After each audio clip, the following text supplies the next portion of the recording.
Yo, what's going on, YouTube family, YouTube familia? I am bringing you a 3-year update of my catheter ablation surgery that I had in December 29th of 2016. Wow, man, it's been 3 years already, yo. That's crazy. Time flies, time flies. Um, it's been 3 years in about 2 weeks. Happy New Year's to everybody. Happy 2020. Hopefully we all have a blessed year. Um, but just a little quick update on how I've been, how I'm doing uh as of my heart. Some of you guys have seen kept up with my health issues and my YouTube videos, know that I suffer from a lot of gastric issues and a lot of diaphragmatic issues and especially GERD issues, but like with major regurgitation issues. For some odd reason, those issues cause uh my heart rate to raise a lot, right? And it's gotten to the point where you know I've ended up several times in the ER, or there, just an urgent care because of some of the issues. My body is way more sensitive in this area, and for some reason they correlate with my heart racing episodes. So, you know, um, I think the first video I made on this YouTube channel was for the catheter ablation procedure that I had. It was like a 7 month or like 8 month update or something like that. But now it's a 3-year update. I'm 3 years from the surgery, and as you guys know, if you saw my first video, I went through the whole procedure, but my heart never got ablated. So what I mean by that, I went through the whole procedure. Usually the procedure lasts from about 4 to 6 hours, I believe. That's what I read.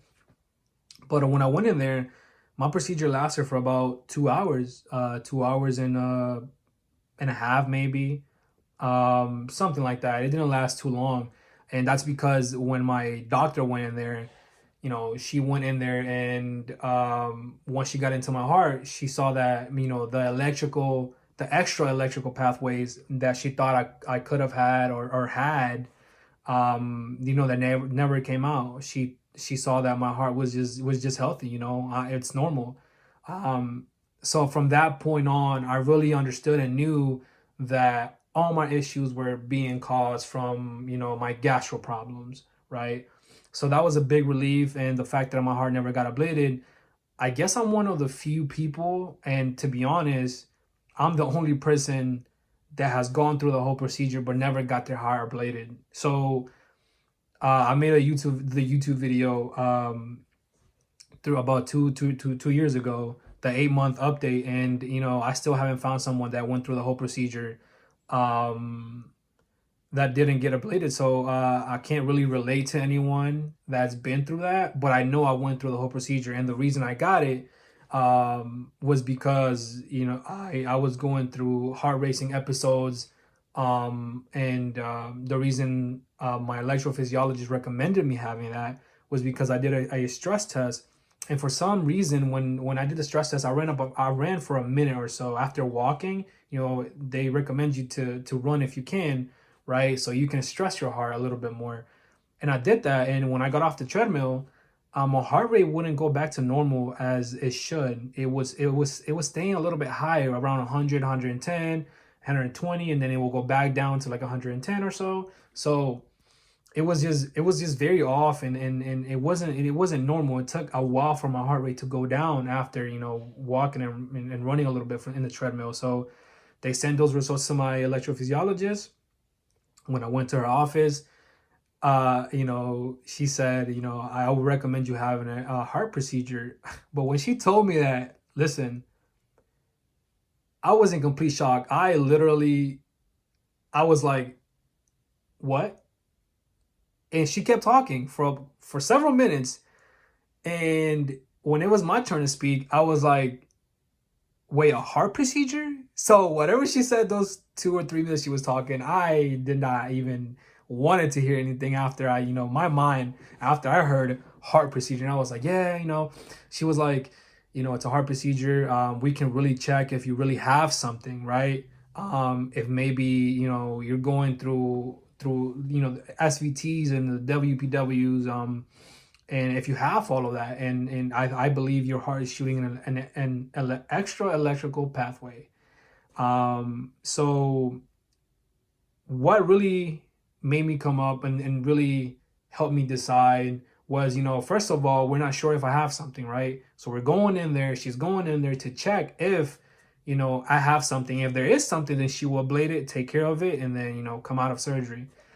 But the second thing, if I were to have something, I wouldn't want to let that grow, because obviously issues get worse with time.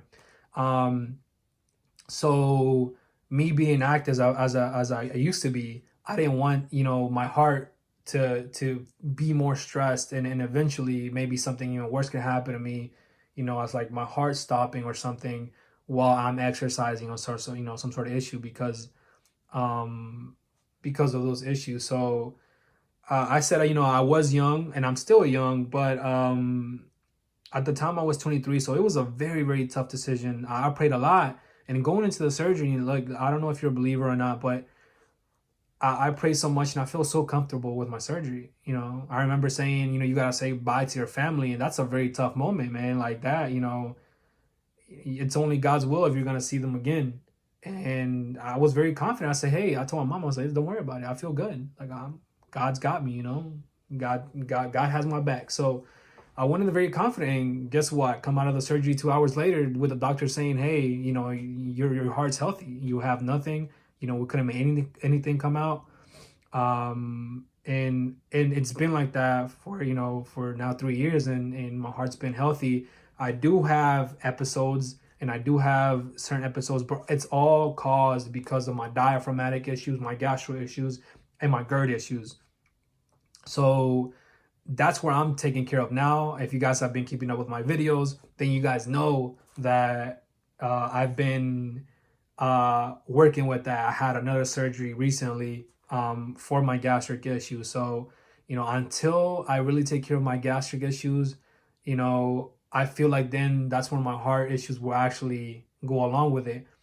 And I actually called a doctor, and you guys might know him, because he YouTubes a lot of his content, and he's from York, so he's in the UK. I forgot his name. Give me a second. I gotta look his name real quick. I'm turning on my laptop because I forgot his, but you guys know him as Sanjay Gupta. There you go. That's what his name is. I'm not sure if I'm pronouncing that right, but that's his name. And I've actually I called him, and I made an appointment, and I think it's about 75 euros. So in dollars, it's almost 100 or close to 100, something like that, for a 30-minute appointment. And the reason I decided to do that was because I feel like he understood a lot of like the gastric issues combined with like the heart issues, and then the diaphragmatic issues, and then combined with stress and mental health and all of that. I feel like he had a good grasp on that. So I called him. We had an appointment, and I told him what I went through, the things that I've gone through. And he said, listen, the best time for you to check if you have anything heart related was when you're going through an episode, when you feel like your heart's raising so much, and and you're having these episodes. Get your heart checked. Go to the ER, make sure you catch it, try to catch that. And oddly enough, literally maybe like a month before that, I had been through a crazy episode where my heart rate got up to like 160, and I called 911. And when they came to my house, they checked they did some EKGs. My heart was like at a 153, I believe. And everything looked good. All my vitals and the EKG looked good, but except I was going through a heart racing episode. And the one of the medics was like, do you want to go to the hospital? And I'm like, what do you mean, do I want to go to the hospital? My heart is at 150. Like, I need to go to the hospital. He's like, no, but your heart looks fine. It looks like you're just going through like a heart racing episode. And I was like, well, just take me to the hospital, because I feel like I'm dying here. So we did go to the hospital, and that night was very, very, very, very, very tough, because my heart rate was over 100 for a couple hours, actually, man. It was like the average was about like 120s, in the 120s, man. And the highest it got was to like a 160 or something. I'm actually going to upload a couple of images from my Fitbit.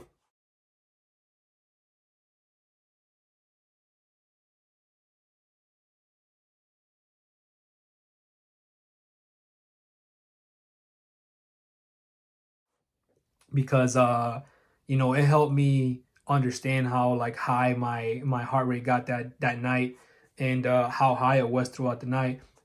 Long story short, it turned out that the episode that I was having was basically I had an infection. I'm not sure what part of my body it was, but I had an infection. So we took care of that. I got a lot of checked though. I got a lot of things checked. My heart, a lot of x-rays, blood work, lung work. I did, you know, a lot of um testings from like my lungs and all that, and everything was just healthy. Everything was just fine.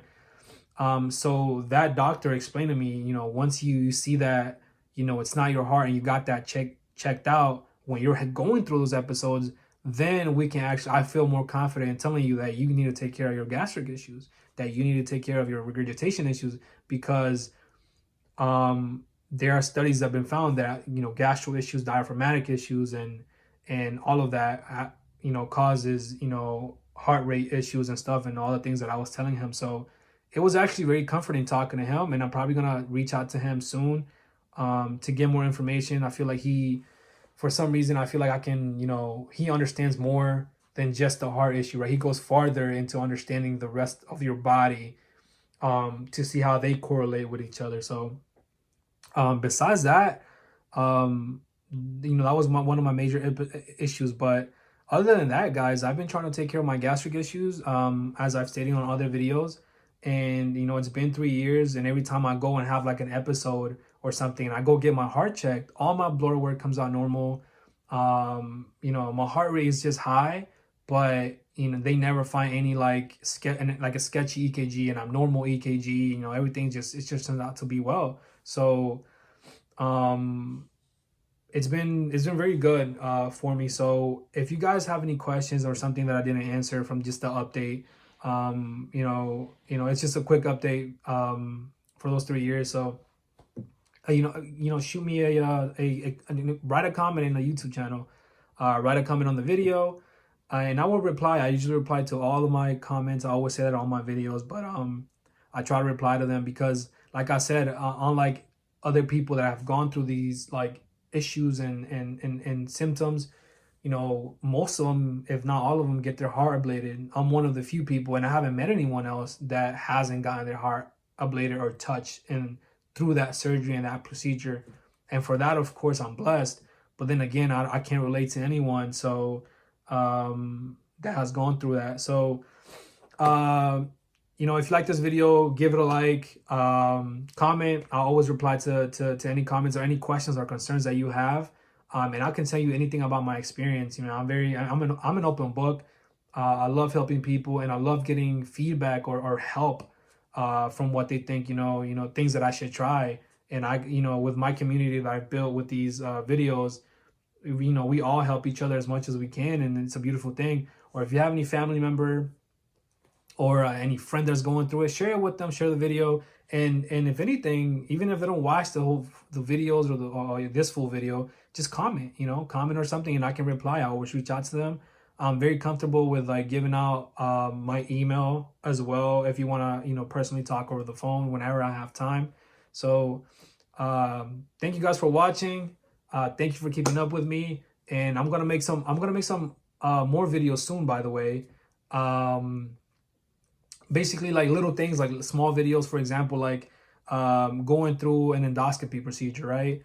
Some people have never gone through that, and they might get their first one soon. So I want to make little procedures, little videos like that, so I can let them know and like give them my experience, because I've gone through 3 of them already. So, just let them know what they can expect, even from like manometries testing as well, as maybe stress testings and all that. So just all from my experience. I'm not, a professional here, but I can give you a lot of understanding, especially from what I've gone through and my experience. So thank you guys for watching, and you guys have a blessed one. Have a blessed 2020, guys. Love you guys.